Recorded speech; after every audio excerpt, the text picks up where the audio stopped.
केंद्रीय गृह मंत्री अमित शाह ने आज पश्चिम बंगाल में हुक्कार भरी। उन्होंने कांधी में एक रैली को भी संबोधित किया। इस रैली में उन्होंने बंगाल की मुख्यमंत्री ममता बनर्जी समेत सभी विपक्षी पार्टियों को घेरा।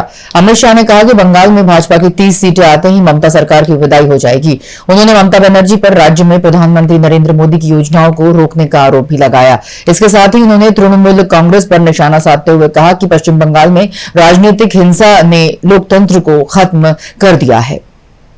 भाइयों बहनों, 5 चरण का चुनाव समाप्त हो चुका है। मैं पूरे देश भर में घूमता घूमता आज कांधी आया हूं। 5 चरण का परिणाम जानना है क्या? अरे जोर से बोलो, 5 चरण का परिणाम जानना है क्या? तो 5 चरण का परिणाम जान लो। मोदी जी 310 सीट पार कर गए हैं और ये ममता दीदी का इंडी अलायंस, उनका सुपड़ा साफ हो गया है, साफ। और बंगाल वालों, मेरी बात याद रखना, इस बार बंगाल में भी 30 सीटें नरेंद्र मोदी की झोली में जाने वाली।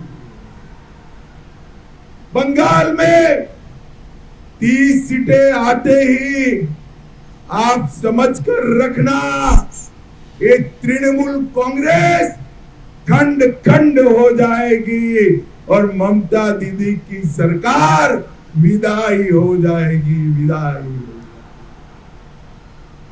भाइयों बहनों, आपने 19 में मोदी जी को 18 सीटें दी और नतीजा क्या हुआ, मैं आपको बताना चाहता हूं।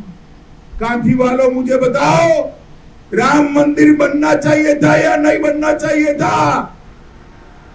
अरे जोर से बोलो, बनना चाहिए था या नहीं बनना चाहिए था? 70 साल से कांग्रेस पार्टी, तृणमूल कांग्रेस राम मंदिर को रोक कर बैठे। मोदी जी ने मोदी जी को आपने दूसरी बार प्रधानमंत्री बनाया। 5 ही साल में केस भी जीता, भूमि पूजन भी किया और 24 जनवरी को प्राण प्रतिष्ठा कर जय श्री राम। ममता दीदी को भी कहा, आइए दीदी, राम तो सभी का है, आप भी आइए। मगर वो नहीं गई भाई, प्राण प्रतिष्ठा में अयोध्या नहीं गई। क्यों नहीं गई मालूम है आपको? मालूम है? चलो मैं बताता हूं। ममता दीदी प्राण प्रतिष्ठा में नहीं गई क्योंकि वो अपनी वोट बैंक से डरती है, वोट बैंक से डरती है। कांधी वालों, आप लोग उसकी वोट बैंक नहीं हो। उनकी वोट बैंक कौन है मालूम है क्या? कौन है मालूम है?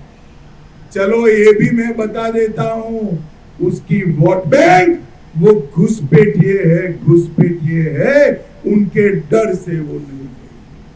मगर मैं बताता हूं, हम एक घुसपैठियों से नहीं डरते हैं। ममता दीदी विरोध करती रह गई, हमने सीए पारित किया और हमारे शरणार्थी भाइयों को नागरिकता देने का रास्ता नरेंद्र मोदी जी ने खोल कर रखा।